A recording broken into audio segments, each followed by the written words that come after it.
Wakefield, 1925. An ancient metropolis, a genuine city. The main thoroughfare came in from the West Gate, along Marygate into the Bullring.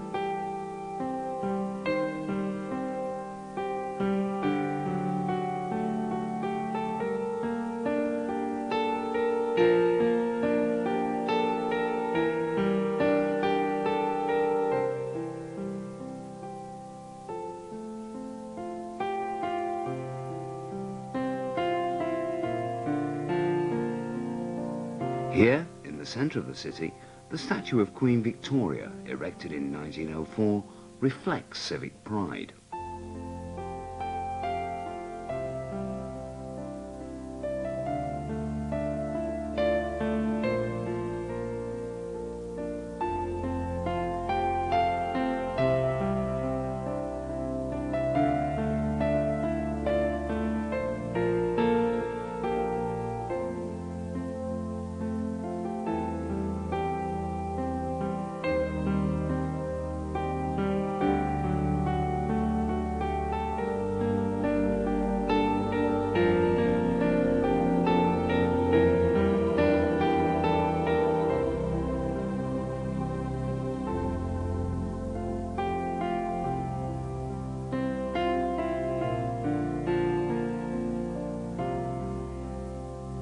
A high point of the years between the wars was the yearly carnival, which took some 3 hours to pass down Market Street, past the cattle market and into the park.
Each area of the city had a comic band.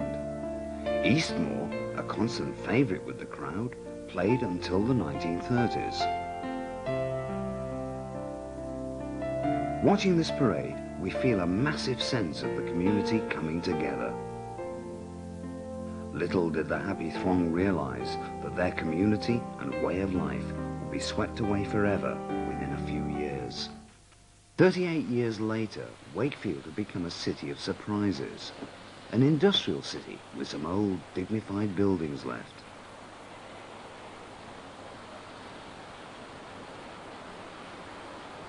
From Westgate, the visitor was quickly conveyed into the Bullring.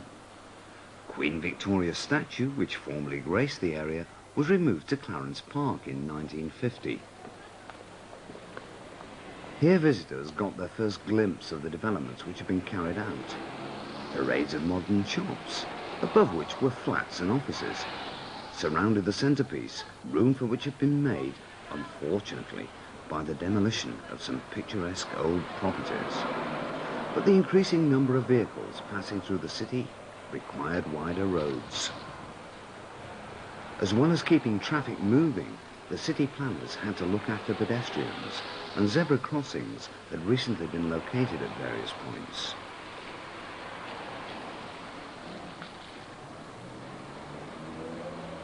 In Kirgate, the wide streets were flanked by a variety of shops and stores, and the city was fast gaining the reputation of being one of the best shopping centres in the whole of the West Riding.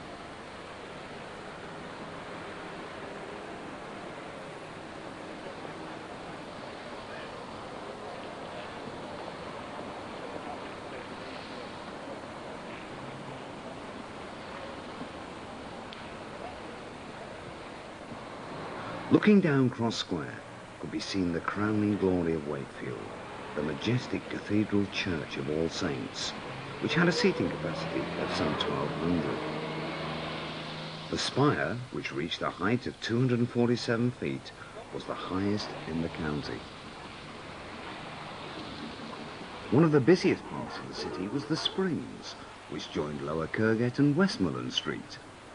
Here, many new shops were to be found. The large variety of colourful and well-stocked shop windows were evidence of a thriving and prosperous community.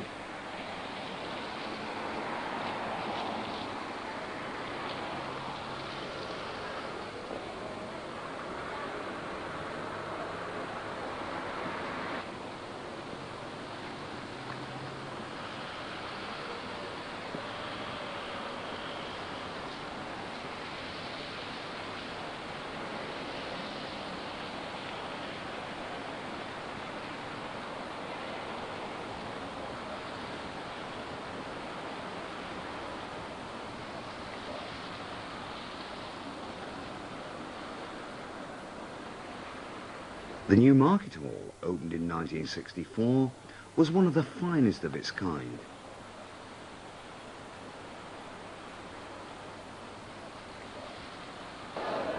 Inside, on 2 levels, were brightly coloured stalls from which one could obtain a large range of goods. Equally important was the open market, which, with its multicoloured roofs, gave a continental atmosphere. Here, milling throngs of weekend shoppers could be seen looking for the best or the cheapest, always with an eye for a bargain. The open market was held on Friday and Saturday of each week, when tradesmen of the city and surrounding districts assembled to display their products for sale.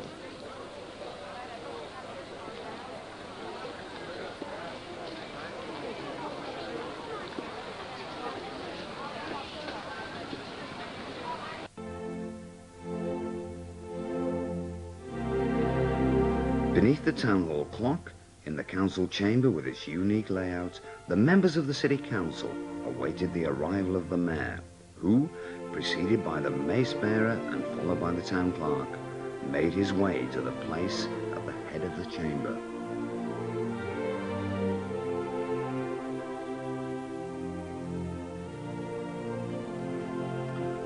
The mace, which symbolises the authority of the mayor, was presented to the city by Alderman Pickles in 1936. It's silver, heavily plated in gold, and 4 feet long.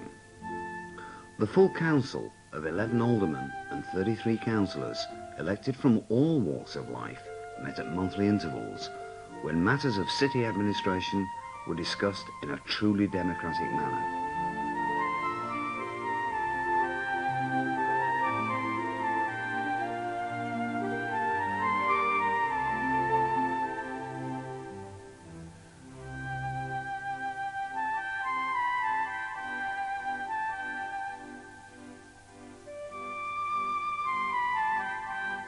The subject under discussion may well have been the provision of car parks, a facility which was essential to the life of a forward-looking city.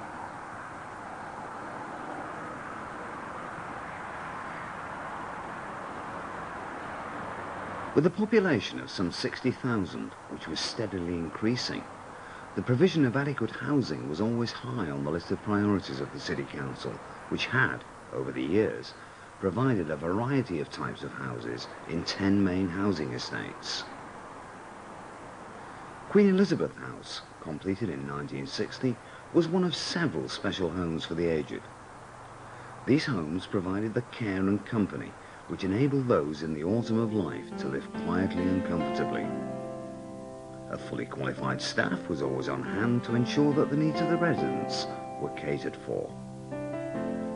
Much thought had been given to the furnishings of these homes, and every conceivable aid to safety and comfort had been incorporated in the design.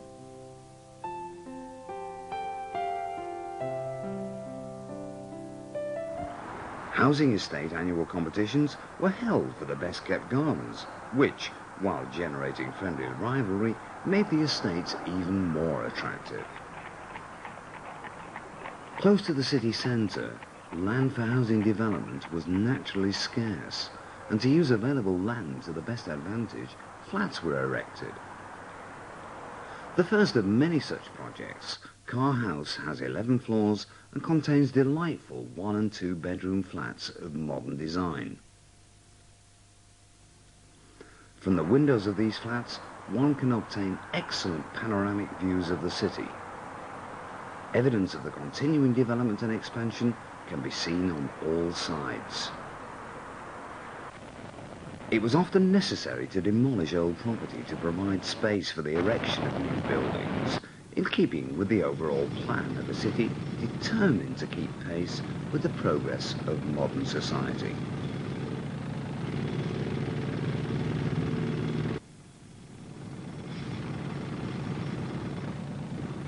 New construction was not confined to housing and the development of the city centre. New schools, of which Thorns High was typical, were provided. The child's first experience of school was at the primary infants, where they commenced at the age of 5, remaining until they were 7. During this time, basic instruction was given in many subjects, which would form the foundation upon which their subsequent education would be built.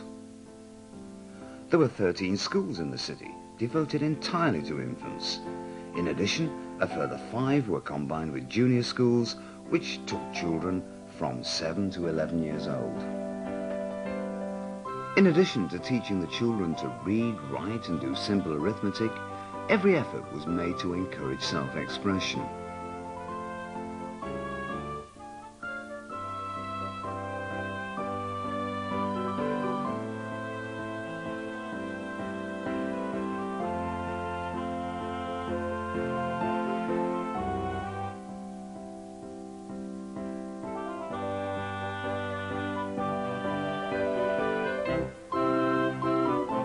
Typical of the new city high schools, which cater for children from the age of 11 onwards, was the Cathedral School. Domestic science was one of the numerous practical subjects in which the girls received instruction. Dressmaking, cookery, and other domestic tasks were taught by competent and fully qualified staff. In the city high, the child was finally prepared for playing a full and useful part in domestic life, industry, commerce, or for further education at other schools or colleges which specialized in particular fields.